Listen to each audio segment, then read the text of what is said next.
going to get started. Great. Thank you so much for that. So let's go ahead and get started. Hello, everybody, and welcome to today's webinar. My name is Duran. I am a program manager here at the Climate Center. I want to thank all our speakers and all of our attendees for joining today's webinar. The subject is building a resilient and equitable grid for the future. So we're very excited you could all be here. I'm just going to run through a few quick slides to kind of set some context before I turn it over to our incredible speakers and give them an opportunity to share with you some of their experience. So here we go. Let's get started with our slideshow. So as I said, today's subject, building a resilient and equitable grid for the future. I'd like to welcome you to our webinar. This is part of our series, Stories from the Front Lines. And today's subject on building a resilient and equitable grid is part of our series, Envisioning a Climate-Safe California, Stories and Solutions. We have more webinars coming up as part of our overall work to drive California climate policy towards accelerated equitable climate action. Our next webinar will be January 12th on building resilience to extreme heat in California. We'll be following that up with webinars on heavy-duty fleets, building electrification, a world beyond fossil fuels, sequestering carbon on land and sea, and much, much more. If you're signed up for our email newsletters, you will receive notification of those webinars, and we hope you can join as many of them as possible and share those with friends and colleagues who would be interested. I'd like to take a moment now to thank our sponsors. None of this would be possible without a broad coalition of nonprofits, government organizations, and businesses who support our work and are helping make this possible. So I'd like to thank Sunrun, we'll be hearing from today, MCE Clean Energy, also part of today's webinar, as well as our other webinar sponsors, the LA Department of Water and Power, Calpine Energy Solutions, Renewable America, thank you for the work you do, RNA, Think Local, Act Local, Sonoma Clean Power, Peninsula Clean Energy, and Enphase Energy. All of these organizations believe, as we do, that by working together, we can indeed achieve accelerated, equitable climate action here in California. Very important. Some of our nonprofit promotional partners, I'd also like to take a moment to thank you all, Community Environmental Council, Civic Well, Climate Resolve, Actera, Grid Alternatives, and others who help get the word out and are part of the reason why you are all here today. So thank you all. Why are we here? We're here because building a resilient and equitable grid for the future is part of what we need to do to achieve a climate-safe future here in California. Together, we believe we can make California the first state in the nation to become carbon negative. And indeed, we have made a lot of progress on those issues in the past year. So it's a good year, and I'm here to report a lot of good news. All of what we do at the Climate Center in collaboration with our many partners is guided by the following principles. Follow the science. Always want to follow the science. Secure a just transition for fossil fuel workers and their families and the communities that they live in. It is important that everybody come forward in the climate safe future and we don't leave anybody behind. We also prioritize climate justice and equitable access to climate solutions, and that will be a big part of what we talk about here today. We've got some great speakers who are going to address this issue head on. There are 4 pillars to climate safe California. We need to phase out fossil fuels. We need to do that as fast as possible. We need to scale up natural carbon removal in order to balance the ongoing emissions that will continue to be part of our economy moving forward. We need to invest in resilient communities for all, and we need to fund climate action now, and we need to fund it at scale. I'm happy to report a little bit of good news. So, you know, we get a lot of bad news, but I'm here to report some good news. California passed the natural carbon sequestration law in the past year, and that was a huge progress. AB 1757, which was signed into law by the governor, requires that California set ambitious goals for natural carbon sequestration in 2030, 2038, and 2045. How did this happen? It happened by organizing over 80 groups in support. In fact, so many groups supported that the slide that I'm showing you, the logos are so small you may have trouble seeing them. Just keep in mind that all of these organizations, Californians Against Waste, Tree People, CalCan, Center for Food Safety, all of these organizations work together with the Climate Center to achieve this major win. And this was just part of what we achieved in the past year. Here are some other ones of our successes: $200 million in the CPUC for a microgrid incentive program, $3 billion in allocation for clean distributed energy, a new community energy resilience program out of the California Energy Commission, funded with $170 million, that is modeled on our sponsored legislation, SB 833, that we sponsored with Senator Bill Dodd. You can see him and our CEO, Ellie Cohen, in the center picture down below. The one to the right is Ellie with another gentleman you may recognize, Gavin Newsom. That was during the signing ceremonies. And on the left, you can see a picture of Ellie with Senator John Laird and representatives from the California Energy Commission, National Renewable Energy Lab, and USAID speaking about Grid for the Future at COP27 in Egypt. This is all just part of what we've accomplished by working in collaboration with you. The state has also secured the $3 billion, as I mentioned, and Governor Newsom has been catalyzed to champion a bolder goal for cutting our climate pollution by 2030. And also, I should mention, this may seem like a smaller relative to all these other things, but this was years of work. We finally were able to bring community choice energy to the town of Stockton. So it's been a great year, and we're really excited. We would like to invite you to join the 1,600 individuals, businesses, elected officials, and nonprofits who've endorsed Climate Safe California, this comprehensive plan. I'm going to ask my colleague Rob to drop a link into the chat for endorsing Climate Safe California. Many of you have already done so. I'd like to thank you for doing that. If you have not, please click on that link, go to the page, and join 1,700 plus people who've endorsed Climate Safe California, including congresspeople, state senators and assembly members. You can see Jared Huffman, Mark McGuire, Henry Stern, many of the other people, Anthony Weiner, who have already endorsed Climate Safe California, and you too can join this incredible movement. And we thank you for being here and hope that you will indeed endorse Climate Safe California. So what are we here for today? We're here today to talk about the grid for the future. And this is a brief agenda. In just a moment, I'm going to introduce Lorenzo Christoph. I want to point out that I will not be giving detailed introductions of all our speakers. Those will get dropped into the chat. So if you'd like to find out more about our speakers, you can just click on those. Nora Hennings from Sunrun will talk about solar and storage everywhere. Alexander McGee will talk about Marin Clean Energy's virtual power plant. And then Dr. Jesse Hernandez will talk about neighborhood-focused resilience. And then we're going to have time for a Q&A. So I would like to encourage you all to please drop your questions into the Q&A portal. We will be keeping track of all of those, and we will have a robust 25-minute discussion towards the end in which your questions can be answered and we can have a meaningful conversation. We very much look forward to that. And then stick around for the end, because we're going to give you all an opportunity to take meaningful action in support of Climate Safe California and in support of the grid for the future. We'll talk more about that towards the end of the webinar. And now is opportunity for me to introduce our first speaker. Lorenzo Christoph has been working with us for quite some time, an expert in this area. Lorenzo, I'd like to turn the mic over to you and give you an opportunity to help us sort of understand, what do we mean when we talk about the grid for the future? Lorenzo? Okay, thank you, Duran, for the invitation and introduction. I'm really delighted to be here with an excellent panel of people who are doing some really wonderful work in this space. I'm going to provide an overview of some thinking that I've been doing with our colleagues about how the grid of the future might work to the benefit of all. And so I will share my screen. Give me a moment.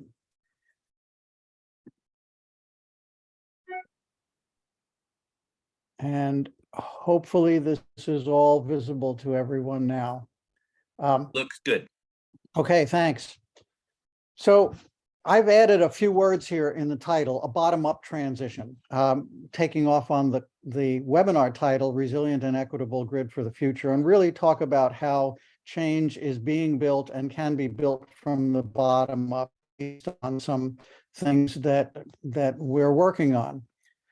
To start with, it's important to recognize that the grid for the future really needs to address some 21st century needs, which were not really on the radar in the 20th century when the grid structure, the electrical system structure that we have today was created. So these really are changing the game, starting with sustainability, which I just translate simply as stop making things worse, switch to methods of doing energy that don't do damage. And that's typically translated into decarbonize, electrify, reduce and displace fossil fuels. Second is resilience, and that is prepare for the imminent impacts of the damage we've already done. Even if we were to stop burning fossil fuels tomorrow, we've still set in motion climate and ecosystem disruption that we're going to be dealing with for decades. So what does that mean then to prepare? Well, let's prepare for the local impacts in particular so that people who will be at risk when disruptions happen will have some power to serve essential functions. And then finally, energy justice. The terms energy justice, environmental justice, social justice, economic justice, equity, these terms are used a lot in policy and regulatory arenas in the trade press and throughout our industry. And so we're trying to give them more concrete meaning. How do we translate what sound like aspirational concepts into practical things? So it's prioritizing all of these aspects of justice, but recognizing that energy is a social determinant of neighborhood health. What that means is that really any place where people live and work and behave together and engage in businesses all depends on energy. And so it's not just another commodity that we trade. We want to maximize the clean energy benefits of energy justice communities. I'm using the term energy justice communities as a broad umbrella. We use disadvantaged communities or DACs as a term in some California legislation. There's other terms used, low and middle income, front line communities. So again, all of these communities that are identified in different ways of having specific needs or having suffered past inequities or simply being more vulnerable is meant by that umbrella. Mitigating historic harms and inequities. We know that there have been ways for decades that the benefits and burdens have not been equitably distributed. So we have to pay attention to that and fix it. And then create a just transition, which Duran just mentioned about folks who will need to move into different lines of work because certain aspects of what they've been doing are being phased down. So the next thing to note here is that all of these three major goals have local requirements. They have local aspects. When we think about sustainability and decarbonization, a lot of what generates carbon emissions and other toxicities are related to things that happen at the local level. How do people live? How do they move from where they live to where they work? The built environment that they interact with, the transportation media available to them.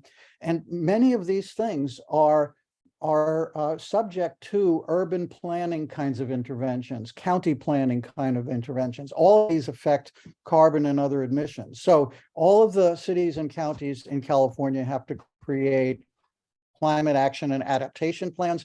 They have for decades been doing city and county general plans, which have to do with how they view their development.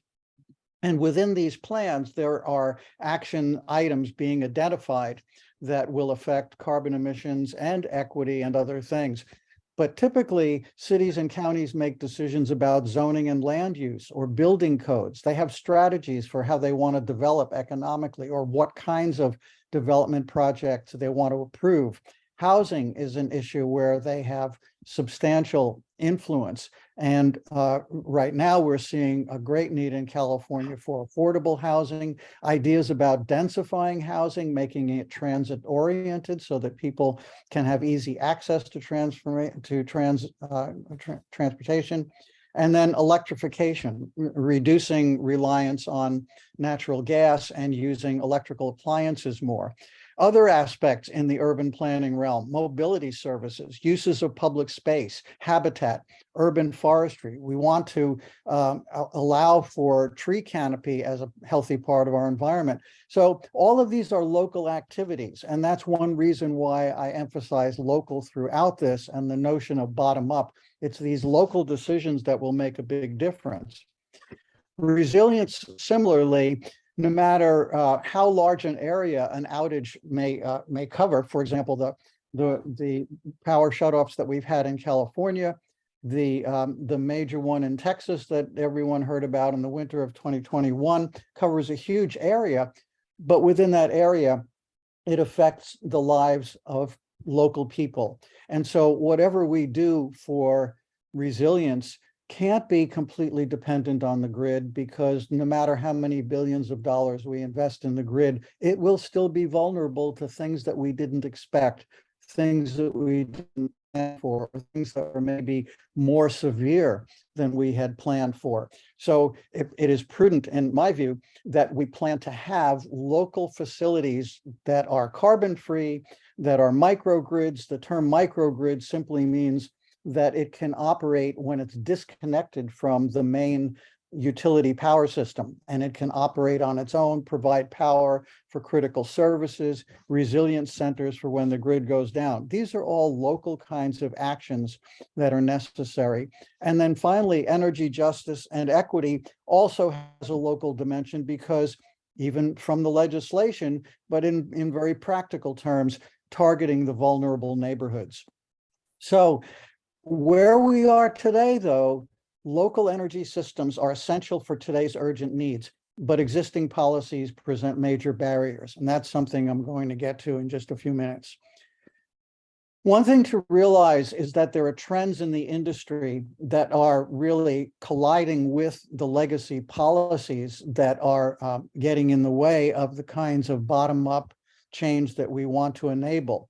So the first thing to note is that distributed energy resources, DER is the common term, and by that I mean everything that's on the distribution side of the power system, and that's rooftop solar, standalone community solar, all kinds of batteries, use of electric vehicles, energy efficiency, demand response, many things that will be coming along. But it's all at the distribution scale, which is more local. All of these things now with their technologies are rapidly improving. They have been for years, and improving in performance, in functionality, scalability. They're pretty infinitely flexible to just about any application, and costs keep coming down. At the same time, the grid, the big utility system, keeps getting more expensive. And we're all seeing that in rate increases, and it's still vulnerable to disruption.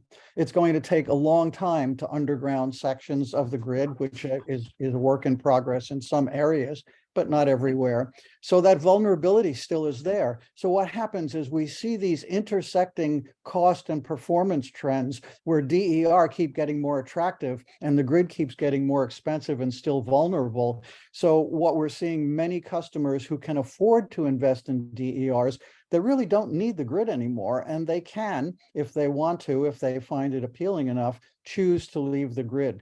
And that's what we call grid defection. In most cases, it's just reducing the amount of energy they depend on from the grid and having backup capabilities. But in others, it may be completely disconnected and leaving the grid.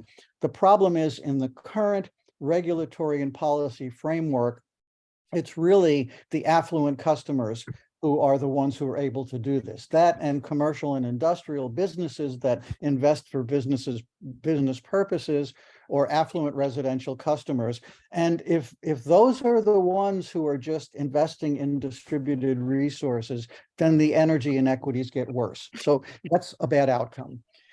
Next point is that the 20th century legacy policies, again, this was a system that evolved over the last century. DERs weren't really around then. There were some very limited examples of local facilities, mostly of the industrial type. But for the most part, everybody got power from the grid. It didn't have that competition. So the structures of regulation, the business models are all aimed towards building utility scale generation. That's large solar fields, but also conventional power plants, gas generation, and so on, and high voltage transmission lines. That's what the system is set up to do. When we look at planning studies, for example, that there's an assumption we'll have all this new load due to electrification, it's all going to be served by the grid. Well, that's an assumption which I think needs to be challenged. DERs are viewed as a problem because they're upsetting the normal modes of operation. But if you view them as a problem and then you engage in worst case planning, then you're going to overinvest in grid costs and again, add to the stimulation for grid defection. So we need a new policy framework to maximize the societal benefits of DER so that everyone benefits, encourage locally owned and operated DERs and microgrids, make them accessible to all people and neighborhoods. So we need a bunch of mind shifts really to change our thinking from the 20th century paradigm, starting with the utility regulatory mindset, which is DERs are a problem for the system. Let's switch that mindset to DERs are essential for achieving 21st century goals. The market concept. From the wholesale power markets created in the 1990s, which have been flourishing in most parts of the country since then, the model is that electricity is a commodity. There's this whole supply side industry, and then consumers consume. Let's move to the vision of electricity as a social determinant of neighborhood health, which means it's integrated. And also, notion that there's a pure supply side is really obsolete now, because with DERs, supply is everywhere. Every customer can become a supplier. The planning perspective. We see, as is true with our economic theories and models in general, we focus on individual consumers or individual households and their decisions and behaviors. And I'm sure you've all seen lots of work around how do we change consumer behavior to do something. Those models don't recognize the community, the neighborhood, public enterprises, cooperatives as economic actors. So we need to go beyond just individual consumers making decisions to think about integrating energy into various neighborhood level infrastructure and conditions, housing, mobility, urban forests, etc. Very different planning concept. And then finally, the view of energy justice communities. And again, this comes out of real needs to recognize the disadvantages and the historic inequities of these communities. But it's not sufficient to just look at them as passive recipients of some special treatment. Yes, they may need special treatment, but my argument is we need to go further than that. We need to recognize that these communities need to be producers of clean energy. They need to be participants in the green economy and provide societal value, but we need the policies to enable them to do that. So there are three main policy areas that I talk about here. One is integrated energy planning into urban and county plan that will affect environmental impacts and resilience and equity.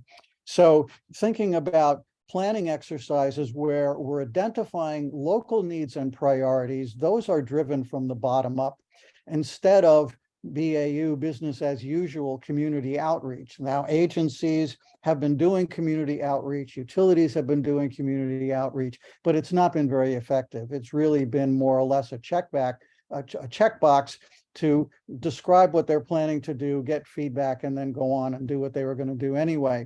We need to really change that paradigm and move towards developing state agency partnerships with local governments. These are ongoing relationships with the government, local government staff, with tribal authorities, with community-based organizations, with trusted members of communities that are actually active.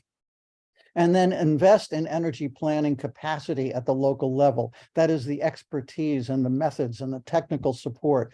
In this past year, the Climate Center and many other parties supported Senate Bill 833, which was going to create such a program.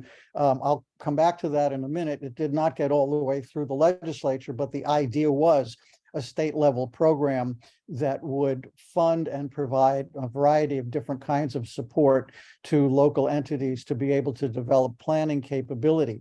Second, adopt new regulations to allow local energy transactions. For the most part, you're allowed to put stuff on your roof behind the meter, but there's not really much opportunity to put extra solar panels on your roof and become a supplier in the market. That's what we want to allow. When we get to building DERs in neighborhoods, let's make them big enough so that they're not just serving the facilities that they're located on, but actually are businesses that are functioning within the community, supplying local customers, but also supplying services to the grid. There's a lot that DERs can do to improve grid operation in a way that doesn't drive so much of the need to invest. We can use DERs in a coordinated fashion to flatten net load profiles, and that reduces the need for infrastructure investment. And then finally, Lorenzo? yes, Okay. sir. I just wanted to let you know we're a couple minutes over, so we're going to need to move on to our next speaker. Great stuff, but I just want to encourage you to kind of wrap it up. Okay, I will wrap it up. This is my next to last slide. So reforming the distribution utility is really the distribution network is what's going to enable all this to happen. But the distribution utility as it's set up to function is based on the 20th century paradigm. Finally, on the last slide here, I've just listed some action items. Single property microgrids is a really good way to get started because they provide immediate benefits. Start to urge state agencies to develop this internal capacity, lobby the state to invest in building local energy planning capacity. And I understand, by the way, that the Energy Commission is starting a new program called Community Energy Resilience Investment, and they are modeling some of the activities in that on Senate Bill 833. Finally, developing the local infrastructure so that we can have local ownership and local financing, and then build a statewide bottom-up movement for regulatory reform to allow local energy projects. Basically, enable DERs to be a force for democratizing energy. That's what we need this new regulatory framework to do and address the 21st century goals. That's the end. Sorry for running over, and I will pass it on to the next person. Thank you so much, Lorenzo. Tons of great information. I do want to make sure that everybody knows that the slides will be made available to you. So if you weren't able to capture all of that, you will have a chance to receive the slides and take a closer look. Without any further ado, I'd like to invite Nora Hennings from Sunrun to join us. Your bio will be dropped into the chat. And in the meantime, I'll turn the floor over to you, Nora. Tell us about solar and storage everywhere. Great, thank you so much. So can everybody see my screen? Yes. Okay, great.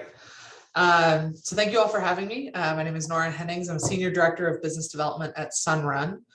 And I will today I'll be covering a few different topics, but the first one is just give you a quick background on who Sunrun is for those who don't know, talk through what we are already doing in terms of virtual power plants, and also take a look at some of our systems that we have around the country that are in action, already providing resilience to the grid and to individuals. But then I want to spend most of the time deep diving into a couple of example VPPs that we've done in the Bay Area, specifically with East Bay Community Energy, Silicon Valley Clean Energy, and Peninsula Clean Energy. And we can take a look at sort of how those have been structured, why they're working well for us, and sort of what some of the needs they actually meet are. But also some of the challenges that we've run into and how we can help use these systems to better support our grid and provide more value to both individuals and to the grid as a whole. So quick background on Sunrun for those who don't know. Sunrun is the #1 residential solar installer in the country. We're active in about 23 states plus DC and Puerto Rico. We've got over 760,000 customers nationwide at this time. And that's a combination of solar only and solar plus storage customers. We're actually, despite being a residential solar company, we are now actually the second largest owner of solar assets in the nation, which just sort of tells you the scale that we've been able to achieve with over 5.4 gigawatts of installed solar capacity. throughout the country. We started actually focusing on solar financing for residential customers. So I think everybody may have heard of the power purchase agreement for utility scale projects or even commercial scale projects, but that was not something that was available to individuals in order to put solar on their home until Sunrun came around. And so it really at the time was really meant that solar was really for people who could afford that, you know, $50,000, $80,000 system to pay for it outright, as opposed to having financing solutions. And so we brought to the market that power purchase agreement for residential customers. And then in 2017 was when we started to introduce battery storage to our systems as well. And since then we've achieved over 47,000 battery systems throughout the country. And then once we sort of got to scale with those battery systems, what became exciting was we could then look at how we actually use that portfolio of batteries, you know, not just to benefit that individual homeowner, but actually look at them as a group of systems in a given geographic region. And so we've then since then sort of taken the lead in virtual power plants. We've got over 12 virtual power plant programs contracted throughout the country at this point, and we're working on more as we go and learning a lot as we go as well. So I'll dive into that in just a second. You may also have seen things around our work for towards electrification. We're looking at electric vehicles and other electrification assets that we can add as well to the homes that tie in well with sort of the overall electricity usage at the home, but also in the future, we hope will be another piece of these virtual power plants and other assets that can be used to help fortify the grid and provide more value to our customers. So just going into the virtual power plants, as I mentioned, the way we think about the virtual power plants is sort of this aggregation of our portfolio of assets for a specific need. And so that can be using market-based programs. So in California, you've got, you know, PDR and ELRP that we can try to participate in. There's also there's various markets throughout the country, but in many cases it also looks like bilateral contracts with utilities or other load serving entities or counterparties like that. And then also some states or regions have implemented bring your own device programs, where just the fact that you have the device on the home means you can then register into these programs. And I think the more we can be creating the opportunity for customers to be engaging with these programs, whether it's through Sunrun or through a broader, you know, state-based or region-based program, the more value that we really can get from these systems. But it helps in the actual deployment of them, because batteries are still expensive. And so when we look at California with the differing time of use rates and things like that, you can justify having a battery in addition to the resiliency benefits you get from them. But it still does cost more than just getting solar on its own. And so when we think about how we incentivize customers to get those batteries, the more we can sort of say, okay, here's the value you're going to get individually, but also we can create this additional value for the grid and compensate you for that. That then helps us with that additional deployment of batteries. So our VPPs that we have at this time deployed range everywhere from Hawaii through to New England. I think the first one that we announced was back, I want to say it was like 2018 or 2019 in New England, working with ISO New England as part of their market to provide a portfolio of assets to offset the peak hours and the grid. And this actually predated FERC 2222 and was really a very exciting program to come out with. And then we've had a number since then. And we do participate, as I mentioned, in the Bring Your Own Device, BYOD programs in places like Massachusetts, Arizona, and I believe Colorado, and a few others. So we're very excited. We think there's a lot of opportunity here. We also recently announced a new VPP that's coming in Puerto Rico, which, if you guys have been reading about the hurricanes that have hit the island, you know, the resiliency that is needed there is just, it's insane, quite frankly, the amount of power loss that you see that's impacting people. And so the more we can bring batteries to that island, but also then help them fortify the grid so that this isn't an issue going forward, the more exciting it gets. And so we've got, I think it's going to be about 17 megawatts of capacity that we'll be bringing through the portfolio of batteries. That was just recently announced that we've been selected. And so over the next year or so, we'll be enrolling systems. And then starting in like 2024, we'll have that VPP up and running. And so I think before I go into the specific VPPs, one thing I do want to make sure that everybody is aware of is the fact that just having these systems on people's homes provides a lot of value to the end user and to the community as well. And so it doesn't necessarily need to be a formal VPP to provide some of that value. What we've seen for those of us in California, which I think is probably most of the audience, if not all of the audience, if you remember in September, we had the massive heat wave that was prolonged longer than I think most of us are used to. And what we were able to do was help dispatch those batteries during those peak hours, specifically to help provide value to the grid. They happen to also coincide with the time of use peak windows. So from a customer perspective, there was no sort of value lost in terms of when you would want to be dispatching that battery. But it also helped us avoid outages by just having the sheer number of batteries and being able to dispatch to provide that value. And as I mentioned before, in places like Puerto Rico and Florida, where we see hurricanes coming through regularly and outages regularly as a result of those, having systems on people's homes and within communities can help provide power through those big natural disasters to the individuals, and then they can be a community center as well if needed for providing, charging and things like that. So we've seen, just by getting to just volume and scale of systems in the markets, we're seeing big impacts as well. But then we're excited when we can make that more formal through official VPP programs.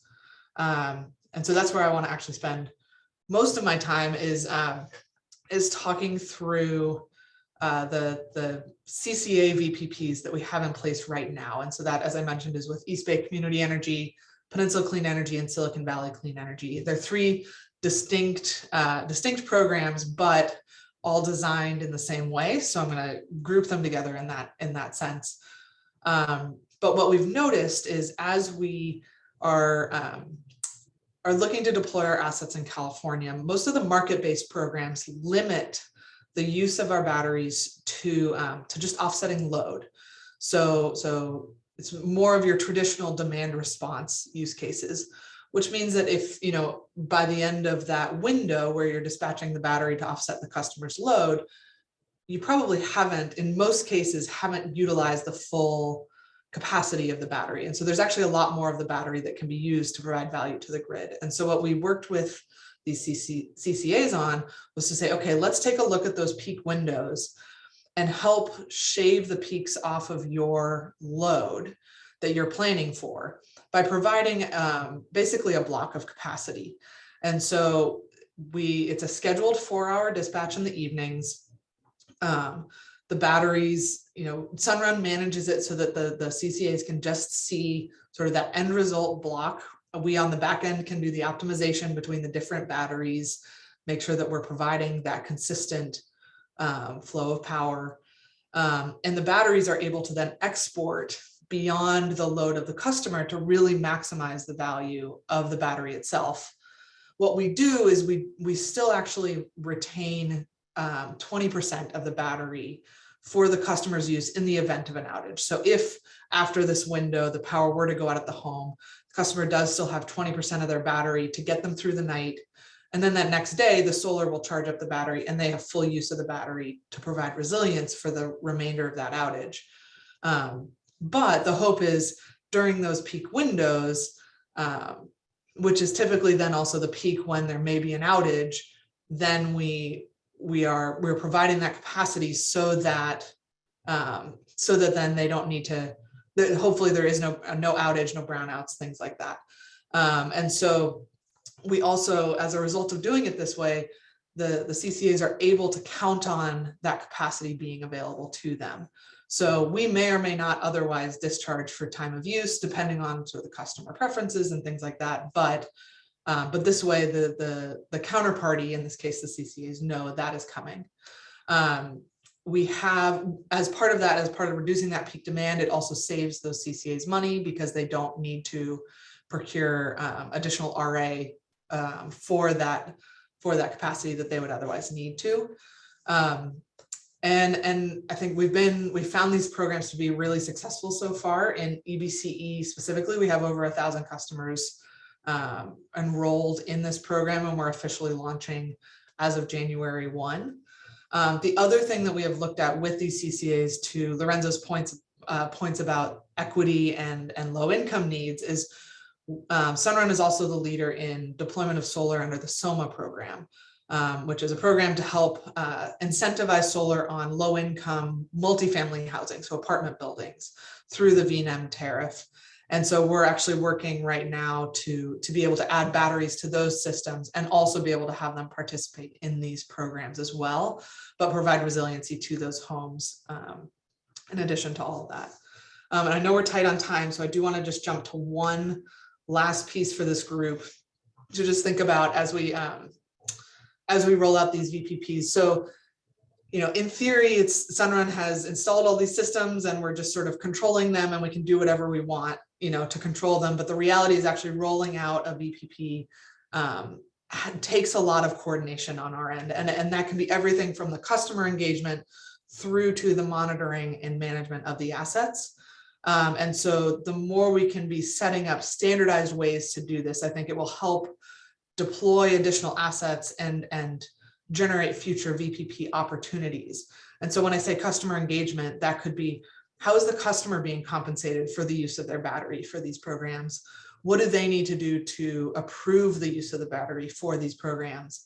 And that is not something that is standardized. And so the more we can sort of reduce some of those barriers, make it easy for the customers to sign off, make it easy for then Sunrun to confirm to the utility or to the counterparty that yes, these are all approved and we're using them that way. That reduces sort of the lift and the barriers that we see into integrating these assets as well. And then from there we have, you'll probably hear a lot about DERMS platforms and things like that, but sort of the monitoring, maintenance, and optimization of these systems then has to go through. But that the telemetry, the reporting, the more we can standardize and make these simpler and easier to bring to market and recognize the resilience of having many assets on the grid as opposed to sort of one big utility scale asset, definitely is one that I think, we would like to see happen. So with that, I will turn it over to the next speaker. Thank you, Norris. Thank you so much. And thank you for all the work Sunrun is doing, as well as all the other solar providers out there in providing this incredible asset of batteries to the grid. Just a small fact before I turn it over to our next speaker. I understand during the recent heat wave that you referred to, that the collective power of batteries coming out of batteries was greater than the energy coming out of Diablo Canyon during the peak of the heat wave. So that's really quite incredible, especially since we're just getting started. So more batteries, good. I'd like to turn it over now to MCE's Alexandra McGee. Try and give you as much time as possible. We're a little over, but I want to give you time. So Alexandra, talk about virtual power plants in your service territory. Absolutely. Yeah. Good morning, everyone. Lovely to see you. My name is Alexandra McGee. I'm the Strategic Initiatives Manager at MCE. And special thanks to Nora for already kind of giving the intro to virtual power plants and why they help our grid. So I'm about to share my screen to talk about how we're doing this within MCE's service area. So for those of you who are less familiar, MCE, we're the first CCA that launched in California back in 2010. We are a local government agency that serves 4 counties in the Bay Area: Marin, Napa, Contra Costa, and Solano County. Our mission is to confront the climate crisis by eliminating fossil fuel greenhouse gas emissions by producing renewable energy and creating equitable community benefits. So with that in mind, we are also interested in making sure that these benefits that we've talked about make it to our communities. So most recently, we have begun our own virtual power plant. So earlier in the year, in May, MCE joined a CEC EPIC grant to develop an advanced energy community. This is happening in the city of Richmond, California. Part of that pilot will be to develop a virtual power plant. Like Nora discussed earlier, these are kind of I think of them as these invisible pockets of power, these decentralized resources that digitally come together to produce power for the grid, but they're invisible, right? You walk around a neighborhood, you're not seeing a power plant that's taking up space. All of these distributed energy resources are tucked away in people's homes or in their businesses, but they do provide grid support because they can charge and discharge depending on the needs of the grid and the needs of the customer. So we'll get into the details momentarily, but I like the idea of an invisible pocket of power. That's kind of what we're developing here in Richmond. So it's a suite of these DERs, distributed energy resources. There's a list here on your screen. All of these coordinated together can be a powerful way to develop power in a decentralized manner. So what we'll go through in this presentation is not just a decentralized power source, but it's also democratized power, because MC is a local government agency. It's obviously decarbonized. That's kind of the core of our mission, and it's digital. So I want you guys to hold on to those 4 Ds: democratized, decarbonized, decentralized, and digitized, because I'm quite a fan of alliterations. So hold that in your mind. By investing in these DERs throughout the community, it allows for MCE to shape and shift load out of peak hours. That produces a value for the CCA. It also produces a value for the customer. How does it serve either of us? By shifting load out of peak, you're reducing somebody's costs, but you're also reducing the need for your CCA, your local load serving entity, to need to generate the power on your behalf. So it's really important that a transition like this, away from centralized to a more decentralized model, make sure that we are targeting folks who might otherwise be left out. I think Lorenzo's presentation at the top talked about this. How do we make sure that these benefits are shared equitably? And so in this case, we're beginning in the city of Richmond. If you look at Cal Enviro screen, there's portions of Richmond that rank in the 99th percentile for asthma rates. It's in what is locally called the refinery corridor. Richmond has a great history I wish I had time to talk about, but for our purposes today, I think it's important to know that there's a lot of housing stock that was supposed to be temporary within Richmond. It was built to support the influx of workers that came to work in the shipyards for World War II. And a lot of that housing stock is still standing. It was meant to be temporary. People are still living there. It could really help. There's a lot of opportunity for modernization of that housing stock. So without further ado, quick step back. We dove into the details, but what are the benefits of a virtual power plant? I want you to pay attention to this side on the left. Usually when we talk with the green hexagons, usually when we talk about the grid, we're talking about utility scale energy supply. So big solar farms, big wind turbines, batteries now, more recently, obviously legacy fossil fuel, hydroelectric, etc. Traditionally, you have the utility scale power flowing through to the users. That's residences, commercial buildings, schools, anyone who turns on a light bulb, right? That flows to the orange hexagons, and that serves residential demand. Essentially there's some losses in the line, etc. What's exciting about the virtual power plant is that you see it's kind of this teal hexagon, bottom right, VPP. It's on the customer side of the meter. So it is a customer-owned resource, but it can serve a purpose of balancing the grid by kind of pushing up on this lever. And this is CAISO's job. It's the California Independent System Operator's job to balance supply and demand. But now we have a customer-sided resource that can help in that balancing effort. And that's where CCAs come in. So we want to do this in a way that allows for data to be received digitally and directly. So that helps us overcome a bottleneck with the smart meters, because won't go too far into the detail, but CCAs often have trouble accessing the most up-to-date meter data from their local investor-owned utility. So by getting digital data directly delivered to the CCA, we can bypass that bottleneck of the smart meter and make more nuanced adjustments to the load matching the supply. Kind of lost myself there, but essentially it allows us to do better, faster, more accurately. And also by doing this in a decentralized, decarbonized way, there's no gas power peaker plants, right? We can reduce the need for peaker plants to come on by doing this kind of minute shifting with more accurate data. So how are we doing this in Richmond? You can have two types of participants for this pilot. One, household residences. You also have commercial side participants. On the residential side, there's actually kind of two exciting categories. There's new homeowners and there's existing. So for existing homeowners, we go in, we do an audit. These already have solar systems, many of which are through Grid Alternatives, local nonprofit installer. We go back into the home and say, hey, we can offer you many of these things for free, depending on what your house is capable of receiving. We go in, install these measures, and then I will talk shortly about how this can benefit them on the bill. So not only are they getting these measures for no money out of pocket because it's subsidized by either MCE's rebates as well as by this grant that we have, and it saves them money by dropping their peak charges, and they get a credit on their bill on top of it. It's kind of $50 a month if you're low income, $40 a month if you do not qualify for the CARE or FARA rate. So that's on the residential side. Now, that's for if you were already living in your home. There's also an exciting part of this virtual power plant I really want to emphasize, which is new homeowners. So give me a moment because I think this is worth addressing. Something that's really interesting about this effort is the ability to purchase abandoned homes. So this has been done through an existing social impact bond that the City of Richmond and a local community foundation have set up. The bond allows for the purchase of abandoned homes to be completely rehabilitated and modernized. So upper left corner, you see a picture of one of these homes.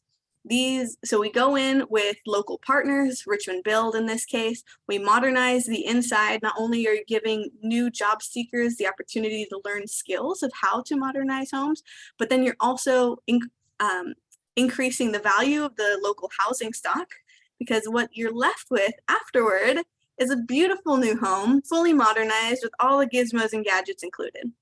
Right, so the slide previous with the solar panels and the battery and the heat pump water heater and the Nest thermostat and all these cool DERs are in these homes. And not only is it fully modernized, but through this process, the home is sold to a first-time income qualified household. So folks that have historically been locked out of the process, and we could talk plenty about redlining in the city, in the East Bay, but folks that have been left out of the process of the home ownership are now given a more equitable shot. Not only are there the preference for these first-time low-income home buyers, but also there is a structure in place that there's no bidding war. For those of you in the Bay Area, you know how that affects our prices when we try to go look for homes. But in this case, we have qualified home buyers who are interested. And if there's more than one, it just goes to a lottery system. So that way they're not trying to outbid each other. In this way, we're able to sell these homes at roughly $100,000 less than market rate, and they're fully modernized, and you've increased the housing stock. And then they get to participate in the virtual power plant. So that's on the residential side. Just a quick mention on the commercial. Commercial sides are also, commercial entities are also eligible to participate. We've targeted them based on their load profile, i.e. who's the most peaky, who could benefit the most financially by participating because of their demand costs, but also who could benefit the most from a carbon standpoint, right? How can we shift their load out of more carbon intense times of the day so that their load profile drops? So there's a bit of detail of who we're targeting for commercial sites, but they are also participants. That's the main point of the slide. So I hope I have enough time to actually walk you through how this is working. So you know us, we're MCE, and you know how it works with customers. MCE generates power, customer uses power. That's the basic load profile, right? Okay, this is how it's going to work with a virtual power plant. We have this installation of behind the meter distributed energy resources, BTM DERs. Those resources, so imagine a battery in somebody's home. Those resources are sending telemetry to a virtual end node, or VEN sometimes. In this case, we are using one of our existing trade allies. They're called THG. That information is then sent to THG and it's aggregated. So imagine there's 10 of these customers or 100 of these customers, their DERs are sending information to THG. Then it's aggregated together and sent to the virtual top node, which we call DERMS.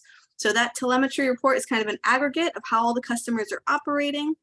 Oops, wrong button, so sorry. And then on a parallel path, on this left-hand side is the business as usual. You have MCE, you have CAISO sending signals to our dispatch indicators, which goes to our scheduling agent and then gets to MCE. Now, instead of just this happening on the left-hand side, those same dispatch indicators are being sent to the DERMS, right? So what we would normally get to straight as MCE, also going to the DERMS, they aggregate what's happening on the grid and what's happening at the ground level, combine that into recommendations for how MCE should aggregate that or build it into our load profile. So then we essentially say, okay, this is a decision we're making based on what's on the ground and what's on the grid. And that information is sent all the way back down to the scheduling agent, to the DERMS, to the virtual end node, back to the customer. And the customer is paid for their participation in this process. Like I said, either $40, $50 if they're residential, or commercial, it could be up to a couple $100 a month, and also getting pay for performance credits. So that's how we intend to get it bid into CAISO. And I just saw Doran come on, so I think my time is up. Happy to answer questions in the Q&A as they arise. And thank you to the Climate Center for this opportunity. Thank you so much, Alexandra, and thank you, MCE. Really quick before I let you go, what is a DERM? So sorry. It's okay. We use that acronym so often. Let me drop it in the chat because I'm on the spot. So let me get that in the chat. Okay, no problem. Much appreciated. So distributed energy resource management. There we go. Software and hardware. Thank you, Kurt, for doing that. So I'd like to bring in our last speaker. Let's really focus laser on equity. Let's talk about neighborhoods. Dr. Jesse Hernandez, neighborhood focused resilience. If you are ready to go, here we go. Jesse has turned on. Thank you, Dr. Hernandez. The floor is yours.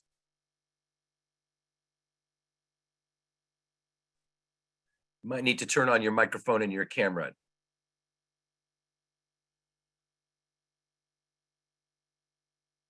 Dr. Hernandez, can you hear me? We don't hear you.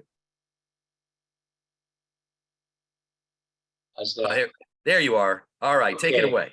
Sorry about that. Had everything on mute. It's okay. So thank you to the Climate Center for having me here. I want to focus on what happens in the neighborhoods. We're talking about all of this macro level energy transformation, but what is going on in our neighborhoods? And for me, as an urban sociologist, that is of the utmost importance because that is my area of study. And what I want to bring your attention to is this bundle of legislation that is so important in California. And it does two things that I haven't heard in this discussion yet. First, it has a priority of this, what they call this legislatively designated disadvantaged community. And that legislation recognizes the divide between good and bad neighborhoods and this cumulative trauma that has been happening through these 100 years of inequity that we've seen in our cities. So it recognizes the spatial racial differences in exposure to risk and the cumulative effects.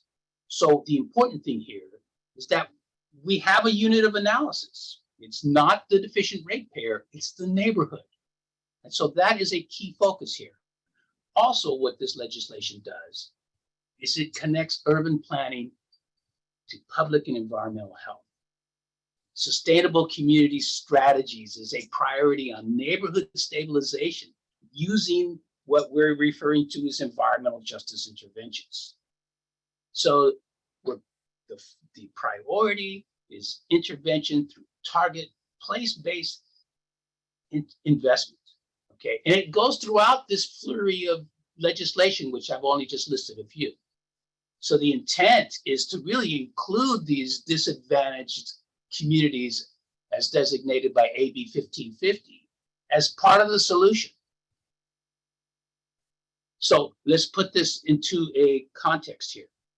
And you can look on the right and you'll see the text messages I've got on my phone from my local utility company and from the PUC and saying, hey, turn off everything. Don't wash your clothes, wash them tomorrow because we're going to have extreme heat wave, right? And this extreme inequality that's in these DACs with these calamities that are happening like COVID, environmental stuff, immigration stuff, public health, anything you could possibly think of that's happening in these poor neighborhoods. And now we're coupling this with an increased energy demand when the temperatures changed. And as we get this direction from above that says, hey, we want everybody to participate in climate change intervention, there's no clear indication of what these entities called DACs are supposed to be doing. And there's really no lack of guidance for implementing any of these legislative mandates. So the role of these neighborhoods and what they're supposed to do in a closed energy market is really just up in the air. So how do disadvantaged neighborhoods really respond to this call for equity and climate change intervention, et cetera?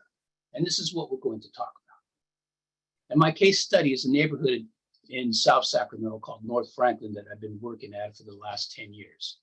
It's in a legislatively designated area.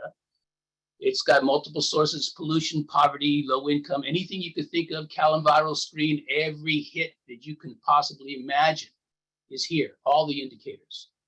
And these conditions reflect that cumulative trauma shaped by a history of discriminatory housing policies and public disinvestment. If anybody looks at their community health needs assessments, which any hospital in your area needs to do, it will also confirm all of these long-term inequities. Any kind of vulnerability maps, any kind of indexes like the social vulnerability index for the feds, they all confirm all of this. So we're in the right place. And so what I want to show you is the results of intensive neighborhood-focused research and planning based upon sustainable community strategies. And the Resilience Hub that I'm going to present to you is one important outcome from a decade of research and planning that's neighborhood focused. And so our target is La Familia Counseling Center.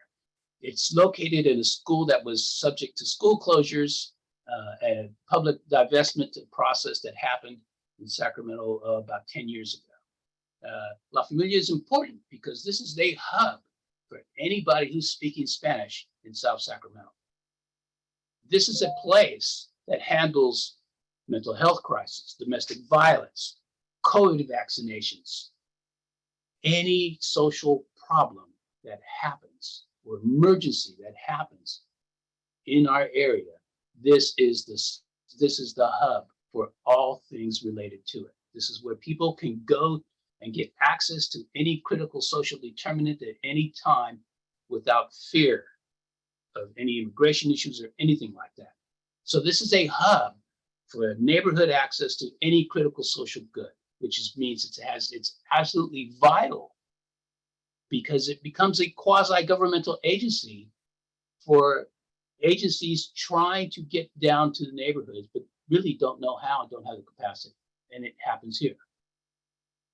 And it's also a HUD Envision Center, which means HUD's going to start pumping money into this place for education, economic empowerment, health and wellness, etc. And it's also caught the eye of a number of federal, state, and local agencies that have to build a resilience network.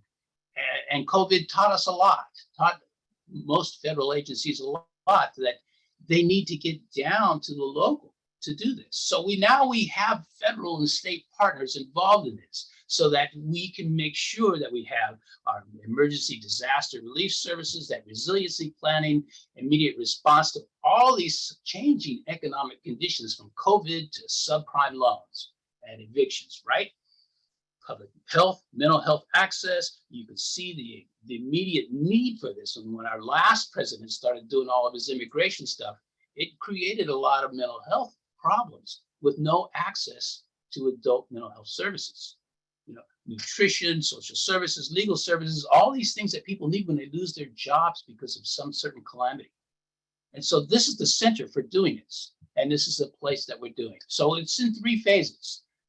The yellow circle is the closed school that was rehabbed, is now operational, and handles, God, just a multitude of resources for the neighborhood, social and health.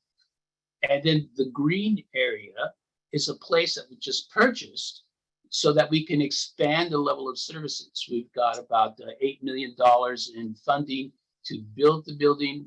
We're out now getting the match to build the rest. And you can see that the blue circle is a vacant sports field that's been vacant for the last 10 years. And so this is the plan here, is to convert this into public space because there's no park in the neighborhood at all. And this is basically only green because of the weather has changed. And so we want to turn this into a place that produces energy as well as provide that green space that the public needs. And so you can see the architectural rendering above. And so we have multiple things happening at once. We have our resilience planning, where we're going to put locally owned energy production and storage, because we need that in terms of anytime we have a disaster. We want to be microgrid ready so we can island from the grid. We want to have disaster recovery operations suitable for the feds to come in and operate, the state to come in and operate, the city to come in and operate, and still provide the safe haven for people to come, because this is a trusted place. And we need to be able to sell our energy to pay off all the bills for developing this project. And the project, we can replicate it and we can scale up if we have the right support through the administrative channels and policy channels, because that's basically holds everything up. And so what it does is it produces this neighborhood scale economic productivity. Electric vehicle recharging stations, cradle to career pathways and job training and workforce development, such as EV repairs, because the neighborhood used to be a hub for automotive repairs. Just directly to the south was the Florin Road Auto Mile, where every car dealer in the nation was basically selling their cars there. That moved to suburban space as the new suburban space in the south area expanded. So basically, you have these service providers that support the car industry. They don't know that the car industry is no longer there. So now we're converting this into a way to support electronic vehicle repairs. We're going to do solar installations and operations, energy asset management, and we also have new healthcare services physically on the site. The energy sales spinoffs can create local market options at competitive prices if we're allowed to do so. And on the other side, we have this environmental impact. We have asphalt heat mitigation, parking lot canopies, extreme heat cooling centers. We have a complete streets project where we're converting a 4-lane road that is usually there to offset the traffic from the freeway that's running right through the neighborhood. So we're going to calm the streets to make it more walkable and accessible to everybody that's there. Shared EV use for the neighborhood. And the more solar we put up, the more greenhouse gas emissions reductions we're going to have. So we're going to have this energy efficient environment that enhances public space, economic space, and environmental health, all in one place. Now, the logic behind this is important, because sustainability and resilience planning is absolutely essential for any disadvantaged community to be stabilized. And remember, that's the unit of analysis, that location. And so neighborhood stabilization requires a complete infrastructure that supports distributed, decentralized management of social determinants, of which energy is one. We need neighborhood-focused economic productivity, that circular economic activity where things are locally produced, locally distributed for people that are in that neighborhood. We have to have environmental risk and disaster mitigation planning, which we are doing. We need cradle to career pathways in all of our social determinants.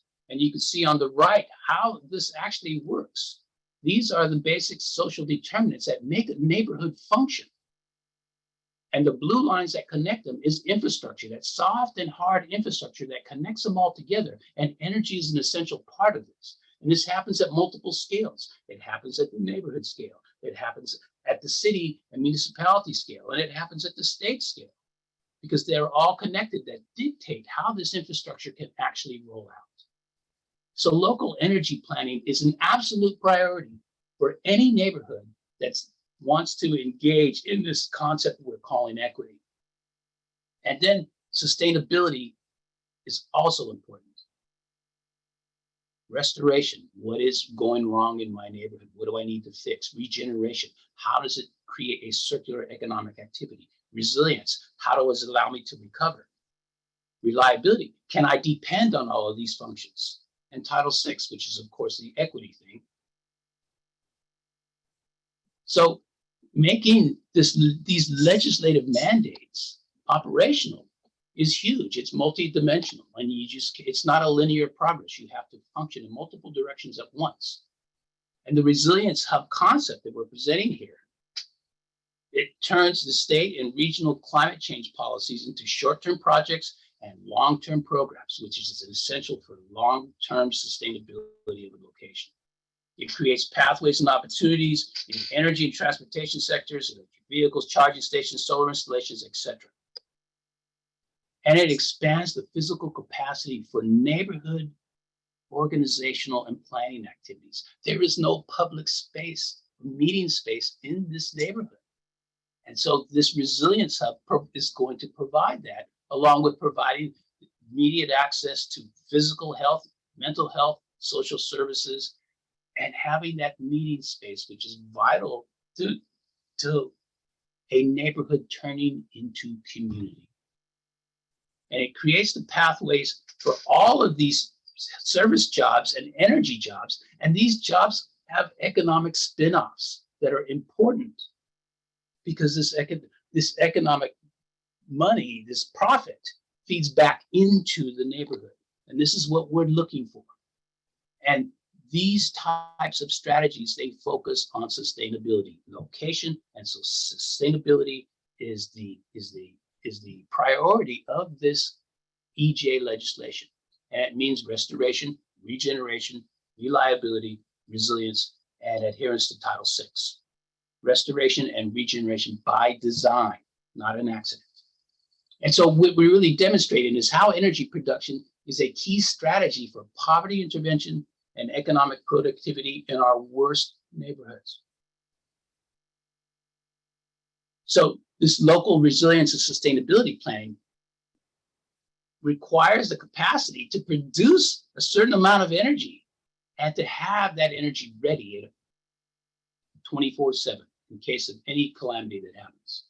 So this resiliency hub concept actually gives us the opportunity to roll out renewable energy production, local ownership, local distribution. It allows for competitive and reduced pricing, and it reduces utility costs that can actually promote tenant and business retention.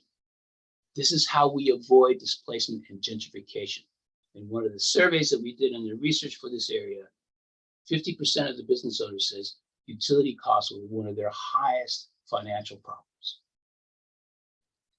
The energy sale also allows for the economic sustainability of this hub, because we need to sell the energy to pay for the development cost. The energy sale actually allows for scalability here, because if these costs, if these hubs can be cost effective, then we can scale up. We can put more of these places into our neighborhoods. We can actually build cooperatives of all of these hubs. And if you look at this concept of all of these little hubs popping up and working as a cooperative, much like a farmer's market cooperative, you can see the potential for the DAC virtual power plant concept to take hold. The problem here is that our economy is still driven by markets. and the ability to exchange commodity for a price. There's no exception to this economic structure. Okay. So the lack of choice eliminates competitive pricing, and that can help stabilize local communities. Okay, so without grants, DAC energy development costs need capital for debt service, and the closed markets basically prevent this from happening. So DAC participation in climate change and DER rollout is stunted, and positive and economic environmental impact is basically denied. So DAC participation in this new energy world cannot be brought to scale. And in a closed market environment, climate change solutions are only realized through utility companies. So when we're talking about environmental justice and we're talking about rebuilding these neighborhoods, we have to realize that it's intrinsically connected to energy market operations. And when we don't acknowledge that, the structure of inequality goes unchallenged when markets are closed. And I'll leave it there. I encourage all the questions so that we can flesh these things out in real time in our discussion. Thank you. Thank you so much, Dr. Hernandez, and thank you to all of our presenters. I'd like to invite Alexandra, Lorenzo, and Nora to turn your cameras back on. We have a lot of great questions, sadly more than we're going to be able to answer, but I'd like to start with a general question, and I'd like to send it around to all four of you in the order in which you spoke. So we'll start with you, Lorenzo, and let's try and keep our answers snappy if we can, so we can get to as many questions as possible.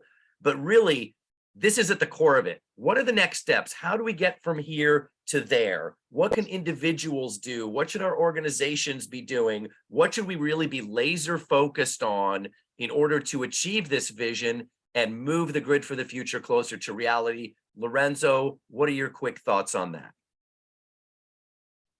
Well, what I would focus on is the bottom-up aspect of this transformation, and really from two directions.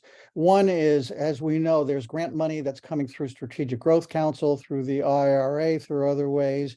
What is the process that actually gets that grant money down to the level of local communities, enables them to submit grant proposals, to develop projects that are shovel ready? I think it's that on the ground activity to start identifying projects that can then go and start to collect some of this money. At the same time, a second aspect of this, where we see statutory and regulatory barriers to DER, I think we need a mass movement from local governments and communities all over the state, basically going to their electeds and say, get the barriers out of the way. We want to build local energy projects. We want to participate in the energy markets, get the barriers out of the way so that we can do it. Wonderful, Lorenzo. Nora, from the perspective of Sunrun, what would you say? What should we be focusing on? What can individuals do?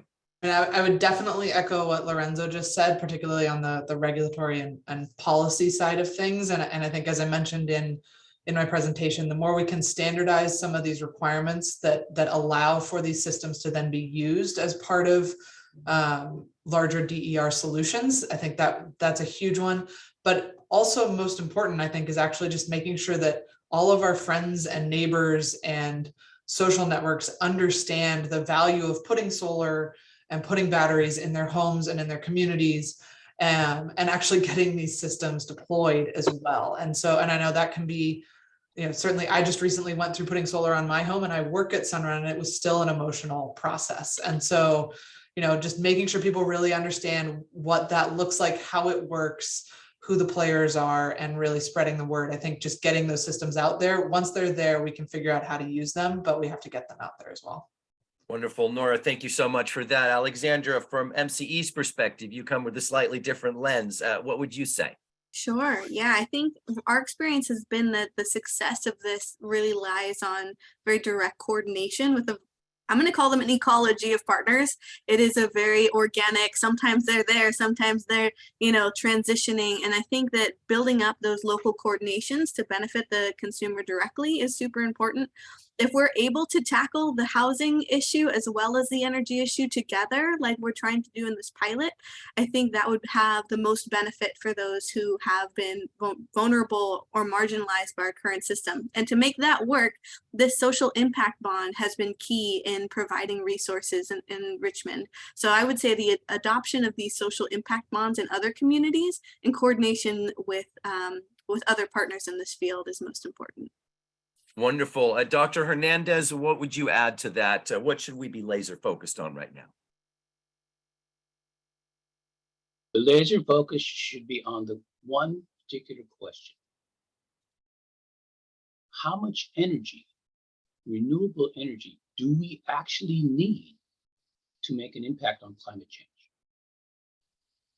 The second question is, can the utilities do all of that?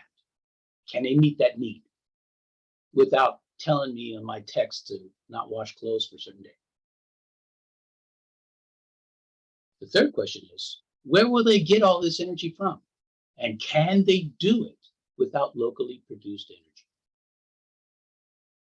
That is the starting point for the discussion if we're going to talk about how to include neighborhoods into this. Because if we don't need neighborhoods to produce energy, if the energy companies can do it all on their own, then there's no really need for this community engagement and this equity discussion, right? But if they can't do it alone, and if we can acknowledge that they can't do it alone, then these disadvantaged communities become very important resources to the climate change fight. And if we're going to include them in it, then what is the financial infrastructure that's needed to make that a reality? And it's not grants, and it's not handouts. And yes, we are applying for that Strategic Growth Council grant, but there's only 4 implementation grants that are going to be awarded at $30 million. So we're competing with the state of California for that. How are we going to roll out that energy production, that resiliency planning at the local level with 4 grants a year? Right, drop in the bucket. Okay, so that's the starting point. And we're not talking about that. We can't start from below. We have to start from above.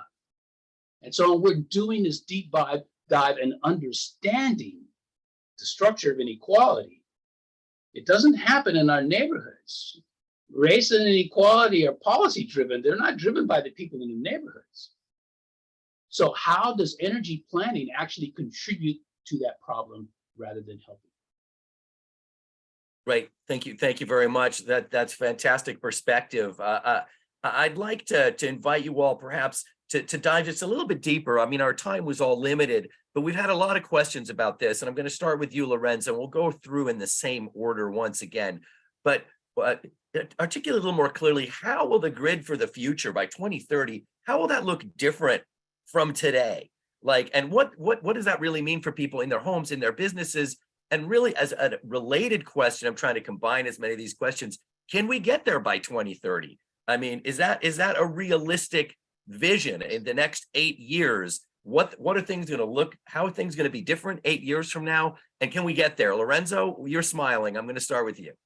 That's an awful lot of questions. The reason why I smile is because when people ask that question, is it realistic? I don't really have time for that question. I think we need to just do everything we can possibly do and not worry about people who tell us that it's not realistic.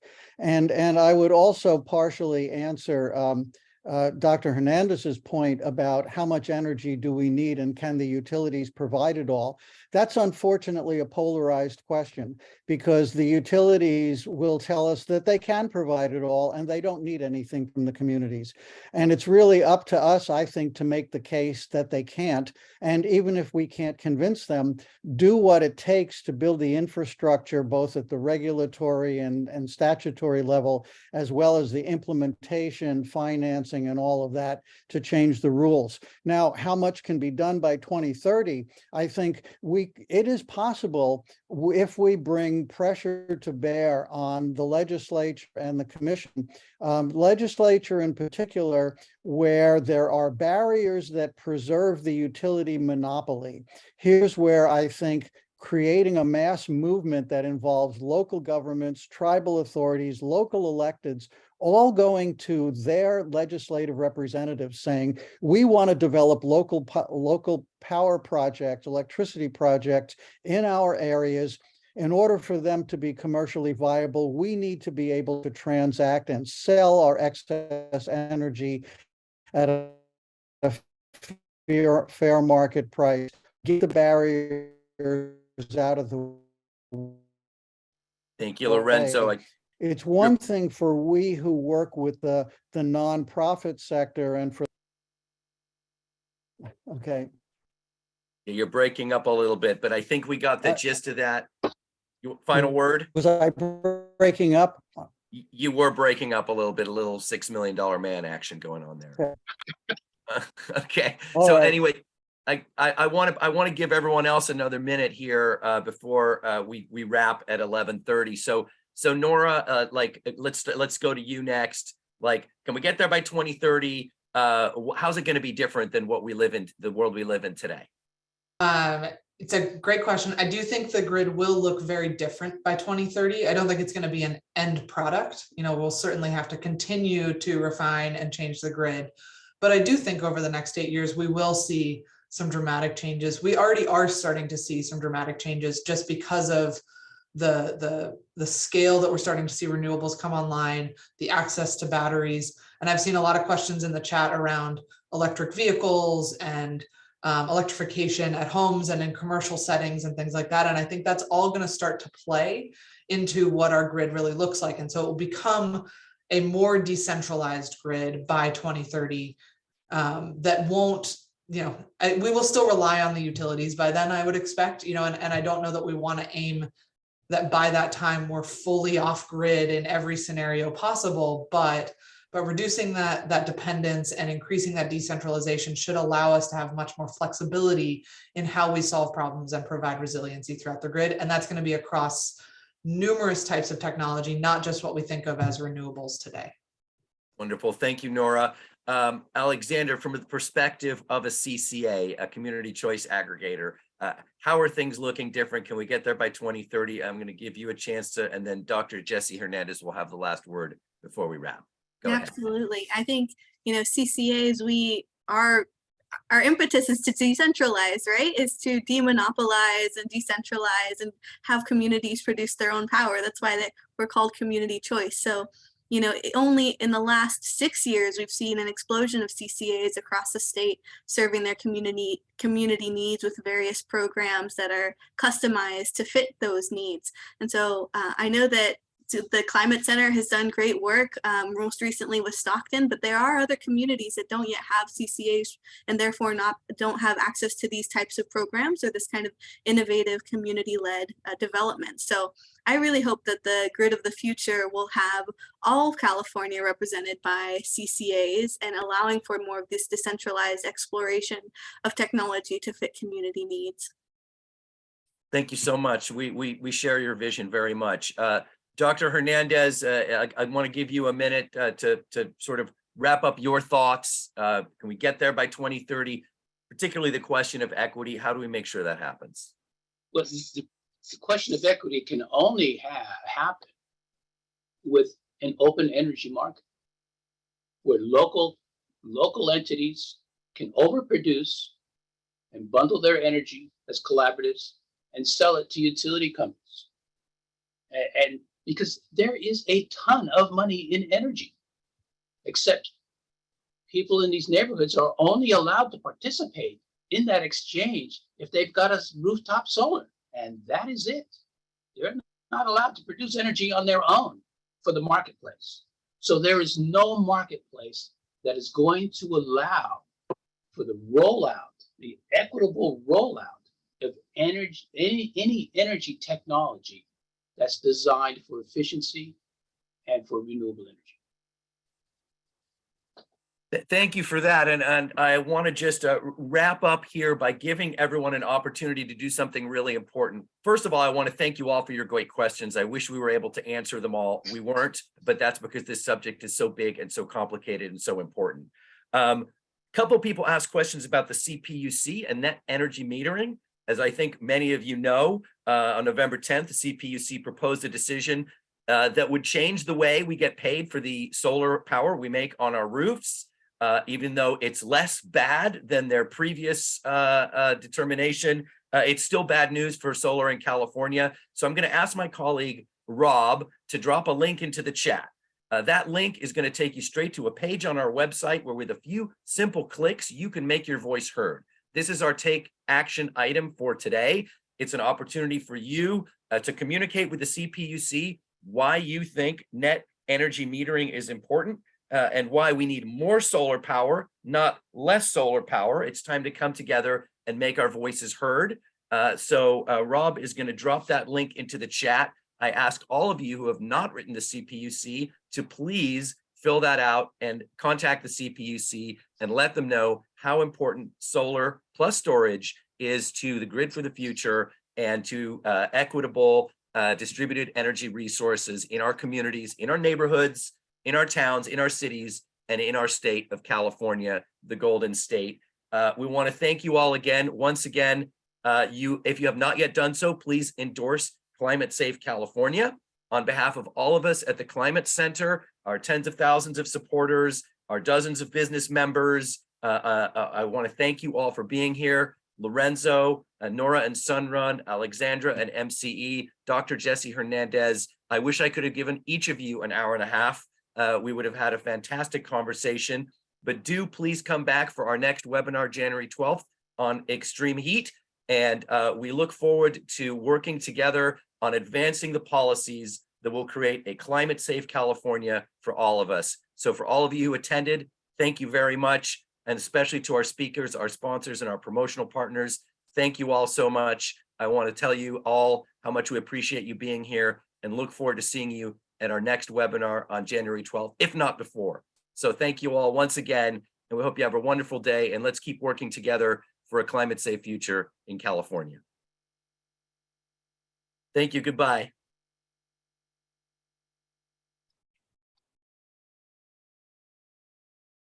Thanks, Lorenzo.